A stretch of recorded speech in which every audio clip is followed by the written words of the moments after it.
Hello everyone, welcome to my channel. I am Surya Gupta और आज इस वीडियो में हम पढ़ने वाले हैं क्लास 10 बायोलॉजी का chapter 4 which is heredity and evolution. इस चैप्टर में हम पढ़ने वाले हैं हेरिडिटी के बारे में। इवोल्यूशन वाला जो पोर्शन है आपकी सिलेबस में अब नहीं है, सो हम सिर्फ हेरिडिटी के बारे में पढ़ेंगे। तो हेरिडिटी होता क्या है? हेरिडिटी जो है वो ट्रांसमिशन ऑफ कैरेक्टर्स होता है जो पेरेंट्स से उसके ऑफस्प्रिंग में जाता है। ठीक है, आओ देखते हैं chapter. A recognizable feature of a human being or any other organism like height, complexion, shape of hair, color of eyes and shape of nose and chin etc. अगर हम किसी ह्यूमन बींग्स या किसी अदर एनिमल को देखें तो उसके eyes होते हैं या फिर चिन होते हैं, शेप ऑफ हेयर होते हैं, कलर ऑफ आईज होते हैं, ये सब कुछ ऐसे कैरेक्टर्स होते हैं, ठीक है, जो कि जिससे कि वो पर्सन जो है रिकॉग्नाइज होता है, पहचाना जाता है। ठीक है, तो ये ऐसे कुछ फीचर्स होते हैं। इन्हीं फीचर्स को हम बोलते हैं कैरेक्टर्स और ट्रेट्स। इन फीचर्स को हम बोलते हैं कैरेक्टर्स या फिर ट्रेट्स। तो हेरिडिटी मीन्स होता क्या है? हेरिडिटी का एक डेफिनेशन यहाँ पे दिया हुआ है, द ट्रांसमिशन ऑफ कैरेक्टर्स। कौन से कैरेक्टर्स? ये वाले सारे, ठीक है, जैसे कि हाइट हो गया, कॉम्प्लेक्शन हो गया, shape of hair, colour of eyes etcetera. ठीक है, तो द ट्रांसमिशन ऑफ कैरेक्टर्स और traits from one parent to their offspring is called heredity. तो हेरिडिटी क्या होती है? हेरिडिटी होती है ट्रांसमिशन या फिर ट्रांसफर ऑफ कैरेक्टर। किससे कहाँ से कहाँ तक? Parent to their progeny. ठीक है, पेरेंट टू देयर ऑफस्प्रिंग भी हम बोल सकते हैं, तो इससे हम बोलते हैं हेरिडिटी। ठीक है, आगे बढ़ते हैं। इन मोस्ट सिंपल टर्म्स, अगर हम इससे भी सिंपल टर्म्स में देखें कि हेरिडिटी क्या होता है, तो हेरिडिटी मीन्स होती है continuity of features from one generation to the next. ठीक है, हेरिडिटी जो होती है वो एक जनरेशन से उसके नेक्स्ट जनरेशन में क्या करता है? फीचर्स की कंटिन्यूटी को बनाए रखता है। ठीक है, जैसे आपने देखा होगा जब कोई बेबी बॉर्न करता है, ठीक है, न्यूबॉर्न बेबी होता है जो, तो अक्सर आपने सुना होगा लोग बोलते हैं इसकी आंखें या फिर इसके नाक, इसके बाल जो है इसके मम्मी या फिर इसके पापा में गए हुए हैं। कि लोग ऐसे बोलते हैं ना कि इसकी आंखें इसके पापा से मैच कर रही हैं, इसकी नाक इसके माँ पे गई है। तो ये कैसे होता है? ये होता है हेरिडिटी की वजह से। ठीक है, आगे हम देखेंगे कि हेरिडिटी के कुछ रूल्स होते हैं, इन सब के बारे में। आगे देखो यहाँ पे टू पेरेंट्स जो होते हैं, आपको पता है अपने लास्ट चैप्टर में पढ़ा है रिप्रोडक्शन के बारे में कि रिप्रोडक्शन में टू पेरेंट्स इन्वॉल्व होते हैं, मेल एंड फीमेल। ठीक है, तो जो टू पेरेंट्स होते हैं, a male and a female are involve in sexual reproduction. ये दोनों ही पेरेंट्स जो होते हैं सेक्सुअल रिप्रोडक्शन में इन्वॉल्व होते हैं। The sexually reproducing organism produce sex cell और गैमेट। जो सेक्सुअली रिप्रोड्यूसिंग ऑर्गेनिजम्स होते हैं वो सेक्स सेल या फिर गैमेट्स प्रोड्यूस करते हैं। ये सब चीज़ें आपने लास्ट के चैप्टर में रिप्रोडक्शन वाले में पढ़ चुका है। The male gamete called sperm fuse with the female gamete called ovum और एग। जो मेल गैमेट होता है इसे स्पर्म बोलते हैं, वो फ्यूज करता है फीमेल गैमेट से जिसे हम बोलते हैं ओवम और एग, और बनाता है जाइगोट। ठीक है, which gradually develop into a young ones, और यही जाइगोट जो है क्या बनाता है? एक यंग वंस को बनाता है। ठीक है, और ये जो यंग वन बनता है उसमें कुछ ऐसे सिमिलरिटीज होती हैं जो कि वो अपने पेरेंट्स से सिमिलर दिखाई देता है। ठीक है, actually the hereditary information is present in the sex cell. देखो मेन जो लाइन लिखी हुई है, यहाँ लिखी हुई है कि जो हेरिडिटरी इंफॉर्मेशन जो होती है वो प्रेजेंट कहाँ होती है? वो प्रेजेंट होती है सेक्स सेल में। ठीक है, जो मेल एंड फीमेल जो भी ऑर्गेनिजम्स होते हैं, जैसे ह्यूमन ही है उसमें एक मेल होता है और एक फीमेल होता है, तो इन मेल और फीमेल में सेक्स सेल्स बनते हैं। ठीक है, या फिर गैमेट्स बनते हैं। उन्हीं गैमेट्स या सेक्स सेल्स में क्या होती है? हेरिडिटरी इंफॉर्मेशन इंक्लूडेड होती है। ठीक है, thus gametes constitutes the link between one generation and the next and pass on parental father and maternal mother's character और ट्रेस टू द ऑफस्प्रिंग। तो यहाँ पे हेरिडिटी इन्फॉर्मेशन जो होता है वो क्या प्रेजेंट होता है? वो होता है सेक्स सेल में या फिर गैमेट्स में, पेरेंट्स के गैमेट्स में। तो गैमेट्स जो है वो कॉन्स्टिट्यूट्स करते हैं लिंक। ठीक है, लिंक जो है एक जनरेशन से दूसरे जनरेशन के बीच में एक लिंक बनाते हैं। कौन? गैमेट्स। ठीक है, और पेरेंट्स के जो कैरेक्टर्स हैं वो या फिर ट्रेड्स हैं वो उनके ऑफस्प्रिंग में ले जाते हैं। This relation that continues to exist between successive generation is refer to as heredity. और इसी रिलेशन को जो कि कंटिन्यूटी को, कैरेक्टर्स की कंटिन्यूटी को बनाए रखता है, इसे ही हम बोलते हैं हेरिडिटी। ठीक है, आगे बढ़ते हैं। अब देखो यहाँ पे अभी तक हमने बात की सिर्फ सिमिलरिटीज की, ठीक है, कि जो भी पेरेंट्स की कैरेक्टर्स जो होते हैं या फिर जो ऑफस्प्रिंग होते हैं, प्रोजेनी होते हैं, वो पेरेंट्स से जो सिमिलर दिखाई देते हैं, इसी को हम हेरिडिटी बोलते हैं। बट आपने नोटिस किया होगा कि एग्जैक्ट कॉपीज नहीं होते हैं, ठीक है, एग्जैक्ट सिमिलर नहीं होते हैं, कुछ डिफरेंसेस होते हैं। यहाँ पे एक पिक दी हुई है, ठीक है, यहाँ पे एक मेल एंड फीमेल जो पेरेंट्स होते हैं, ठीक है, यहाँ पे देखो ये मेल है और ये फीमेल, ठीक है, इनके ये ऑफस्प्रिंग्स हैं। तो क्या आपको इनमें से कोई भी, इन चारों में से कोई ऐसा ऑफस्प्रिंग ऐसा जो है जो कि एकदम एग्जैक्ट कॉपी हो अपने मॉम या फिर डैड की? ऐसा नहीं होता है, ठीक है, इसमें कुछ वेरिएशंस होते हैं। हाँ, सिमिलरिटीज होती है, जैसे कि यहाँ देखो ये कर्ली हेयर है, तो इस वाले बेबी में ये कर्ली हेयर आ गया, ठीक है, यहाँ पे इसकी स्ट्रेट हेयर है तो इसमें स्ट्रेट हेयर आ गया, ठीक है। यहाँ पे आइज का कलर देखो ब्लू है, तो इन दोनों में आइज का कलर जो है वो आपको ब्लू दिखाई दे रहा है। यहाँ पे आइज कलर ब्राउन है, तो इन दोनों में आपको ब्राउन कलर दिखाई दे रहा है। तो कुछ ऐसे कैरेक्टर्स हैं जो कि नेक्स्ट जनरेशन में जा रहे हैं, बट एग्जैक्ट कॉपीज नहीं हो रहे हैं, there are some variations also, ठीक है। तो यहाँ पे हम देखेंगे वेरिएशंस के बारे में कि हाँ, कैरेक्टर्स जो है वो पास आउट होते हैं, ट्रांसफ़र होते हैं, बट कुछ वेरिएशंस भी होते हैं, वो एग्जैक्ट कॉपीज नहीं होते हैं। तो यहाँ पे एक वेरिएशन टर्म आ गया, although the offspring inherit the characters और traits to the of the parents and resemble them very closely.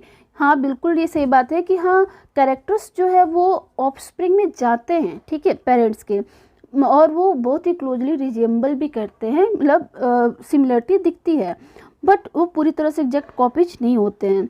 But the resemble is not complete in all respect, but resemble सारे रिस्पेक्ट्स में complete नहीं होती है।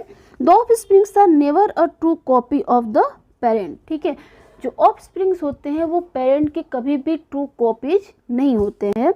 In fact, no two individuals are exactly alike and the members of any one species differ from one another in some characters, ठीक है। यहाँ तक कि जो दो इंडिविजुअल्स बनते हैं, जैसे कि दो भाई या बहन है, ठीक है, या फिर दो भाई ही है, तो वो भी बिल्कुल सेम नहीं होते, वो भी एक दूसरे की तरह नहीं दिखाई देते, अलग अलग दिखाई देते हैं। These differences are known as variation, और यही डिफरेंसेस कहलाता है वेरिएशन, ठीक है। सिमिलरिटीज होती है, बट उन सिमिलरिटीज के बावजूद वो सब एग्जैक्ट कॉपीज नहीं दिखते हैं, कुछ डिफरेंसेस रह जाते हैं, और इन्हीं डिफरेंसेस को हम बोलते हैं variation. So from the biological point of view, अगर हम बायोलॉजिकल पॉइंट ऑफ व्यू से देखें तो variation is the occurrence of differences among the individual of a species. किसी भी एक सेम स्पीसीज के जितने भी इंडिविजुअल्स होते हैं, उनके भी जो भी डिफरेंसेस होती हैं, उन्हीं को हम बोलते हैं वेरिएशन, ठीक है।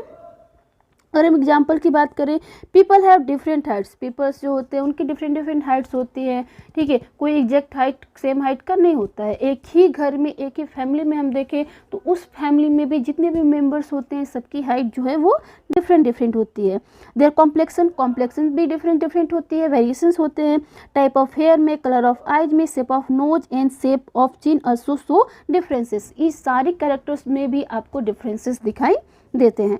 The differences in the characters among the individuals of a species is called variation। यहाँ पे आपको डेफिनेशन दिया हुआ है किसका, वेरिएशन का, कि जो भी कैरेक्टर्स के डिफरेंसेस होते हैं, जो भी किसी भी एक स्पीसीज के इंडिविजुअल्स में, इसी को हम बोलते हैं वेरिएशन, ठीक है।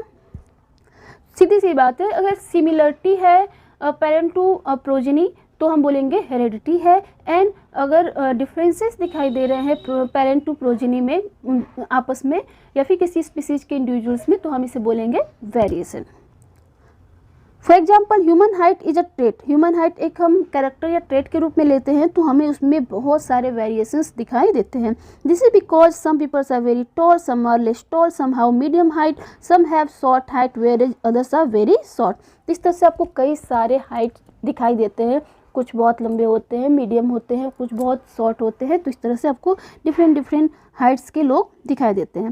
हेयर इज अनदर एग्जाम्पल, एक और एग्जाम्पल हम देख लेते हैं किसका, ईयर लोब का, ठीक है। यहाँ का जो पार्ट होता है हमारे ईयर का, इसे हम बोलते हैं ईयर लोब। तो इसमें हमें वेरिएशन कैसे दिखाई देता है, in most of the people are ear lobe is hanging. कई सारे पीपल्स में आपने देखा होगा कि ईयर लोब्स जो है वो हैंगिंग होते हैं, ठीक है, और इसी को हम बोलते हैं फ्री ईयर लोब, ठीक है। यहाँ पे देखो ऐसे हैंगिंग टाइप में दिख रहा हुआ ना ईयर लोब, तो इसे हम बोलते हैं कि ये क्या है, फ्री ईयर लोब। और वही एकदम कंप्लीटली अटैच ईयर लोब होगा तो हम बोलते हैं इसे अटैच्ड ईयर लोब। ठीक है, ये दो वेरिएशंस दिखाई देते हैं। In some people, however, the earlobe is very closely attached to the side of the head and it is called attached earlobe. तो ये दो वेरिएशन आपको ईयर में दिखाई देते हैं। Thus, most people have free earlobes, whereas some other people have attached earlobe. So, the free earlobes and attached earlobes are the two variations found in human population. तो ये दोनों जो variations हैं आपको human population में दिखाई देते हैं। Some amount of variation is produced even during asexual reproduction, but it is very small. कुछ asexually small आपको variation दिखाई देते हैं, बहुत कम variations दिखाई देते हैं। The number of variation produced during sexual reproduction is however very large. अगर हम वेरिएशन सेक्सुअल रिप्रोडक्शन में देखें तो ये काफ़ी बड़े अमाउंट में होता है, लार्ज होता है। ठीक है, इसलिए हमें ये बहुत अच्छे से क्लियरली दिखाई देता है। ठीक है, फॉर एग्जाम्पल अगर हम शुगर कैन का एक एग्जाम्पल यहाँ पे दिया हुआ है देखें, the sugar cane plant produce by the process of asexual reproduction. So if you observe a field of sugar cane we will find very little variation in various sugar cane plants. All the sugar cane plants almost look alike. ज़्यादातर sugar cane plants जो होते हैं वो एक ही जैसे दिखाई देते हैं। बट इन एनिमल्स, अगर हम ह्यूमन बीइंग की बात करें, which produce by the process of sexual reproduction, a large number of variations are produce. बहुत सारे वेरिएशन उसमें होते हैं और वो दिखाई भी देते हैं clearly. It is due to this variation that no two humans being look alike. इन्हीं वेरिएशंस की वजह से कोई भी ह्यूमन, अगर हम 2 ह्यूमंस की या फिर अगर हम 100 ह्यूमंस भी एक साथ खड़ा कर दें, ठीक है, तो उनमें से कोई भी मैच नहीं करेगा। सब एक दूसरे से क्या दिखाई देंगे, डिफरेंट दिखाई देते हैं, कोई भी एक जैसा नहीं दिखता है। From this discussion we concluded that the number of successful variation is maximized by the process of sexual reproduction. तो ज़्यादातर वेरिएशन किस में होता है, सेक्सुअल रिप्रोडक्शन में होता है। The variation is a necessarily for organic evolution. और ये वेरिएशन बहुत ही अच्छी चीज़ होती है बायोलॉजिकल पॉइंट ऑफ व्यू से, क्योंकि इससे हमारा ऑर्गेनिक इवोल्यूशन होता है और हम सर्वाइव करने में एबल होते हैं अर्थ पे। ठीक है, आगे देखते हैं एक्युमुलेशन ऑफ वेरिएशन के बारे में। एक्युमुलेशन मीन्स होता है स्टोर होना, जमा होना। ठीक है, the reproduction of organism produce variation. तो और रिप्रोडक्शन होता है ऑर्गेनिज्म का, वो वेरिएशन प्रोड्यूस करता है। The variation produce in organism during successive generation get accumulated in organism. देखो यहाँ पे जो वेरिएशन होता है ना ऑर्गेनिज्म में, वो एक जनरेशन के बाद दूसरे जनरेशन तक एक्युमुलेटेड होता रहता है ऑर्गेनिजम्स में। ठीक है, the significance of variation shows up only if it contain it to be inherited by the offspring for several generation। कई सारे जनरेशन के बाद जो है वो वेरिएशन का कोई सिग्निफिकेंस दिखाई देता है। This will become clear from the following. एक एग्जांपल यहाँ पे दिया हुआ है। अगर एक हम बैक्टीरियम लेते हैं, ठीक है, प्रोड्यूस कर रहा है 2 bacteria by asexual reproduction. Asexual reproduction के थ्रू बैक्टीरिया ये प्रोड्यूस कर रहा है। Again suppose that one of the offspring bacterium has a variation due to which it can tolerate a little higher temperature और little more heat than the other one. ठीक है, अब उनमें से कोई एक बैक्टीरिया में, अब एक बैक्टीरिया उसने 2 बैक्टीरियम को प्रोड्यूस किया, ठीक है, उनमें से एक बैक्टीरिया में ये वेरिएशन आ गया कि वो थोड़ा सा ज़्यादा हीट को वो टॉलरेट कर सकते हैं, यानी कि थोड़े से ज़्यादा हीट में भी वो सर्वाइव कर पाता है। ठीक है, now this variation of little more heat resistance will go on accumulating in the offspring of successive generation of this bacterium. अगर हम इस वेरिएशन को देखें तो अगर हम सक्सेसिव जनरेशन की बात करें, यानी कि नेक्स्ट जनरेशन की बात करें, तो ये वेरिएशन थोड़ा सा और क्या होगा, बढ़ जाएगा, यानी कि जो नेक्स्ट बैक्टीरियम होगा, नेक्स्ट जनरेशन का बैक्टीरियम होगा, वो थोड़ा सा और हीट को टॉलरेट कर पाएगा।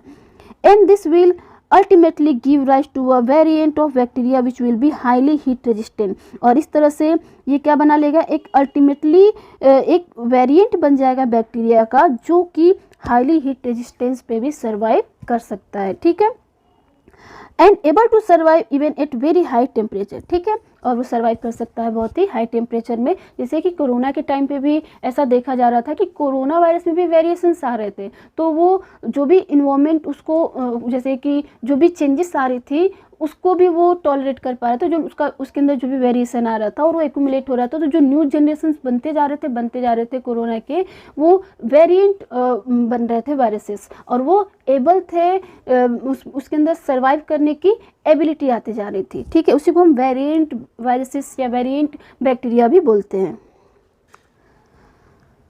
The great advantage of variation to a species is that it increase the chances of its survival। तो सबसे बड़ा जो एडवांटेज है वेरिएशन का वो यही है कि वो चांसेज ऑफ सर्वाइवल को बढ़ा देता है। ठीक है, चेंजिंग इन्वायरमेंट में। यहाँ पे एक और एग्जांपल दिया हुआ है हीट रेजिस्टेंस का। फॉर एग्जाम्पल तो नहीं, वही एग्जाम्पल है। For example the accumulation of heat resistance in some bacteria will ensure its survival even when the temperature in its environment rises too much due to the heat wave और some other reasons. अगर environment में कभी heat मतलब temperature बहुत ज़्यादा बढ़ जाता है तो भी ये बैक्टीरिया क्या होते हैं, सर्वाइव कर जाते हैं। तो ये इनके लिए एक एडवांटेज हो गई। Before we describe Mendel's experiment, इसके बाद आपको मेंडल्स के एक्सपेरिमेंट्स पढ़ने हैं। तो उसके पहले कुछ ऐसे टर्म्स हैं जिनके बारे में जानना बहुत ज़रूरी है, जैसे कि कुछ ऐसे जैसे क्रोमोजोम्स हो गया, gene, dominant gene, recessive gene, genotype, phenotype, F1 generation, F2 generation. इससे ये सारी जो टर्म्स हैं इसे हमें पहले जानना है कि ये सारे टर्म्स क्या होते हैं। उसके बाद हम पढ़ेंगे मेंडल्स के एक्सपेरिमेंट के बारे में। तो आज की वीडियो में इतना ही। नेक्स्ट ये सारे टर्म्स हम नेक्स्ट वीडियो में पढ़ेंगे। तब तक के लिए कीप स्टडिंग। बाय।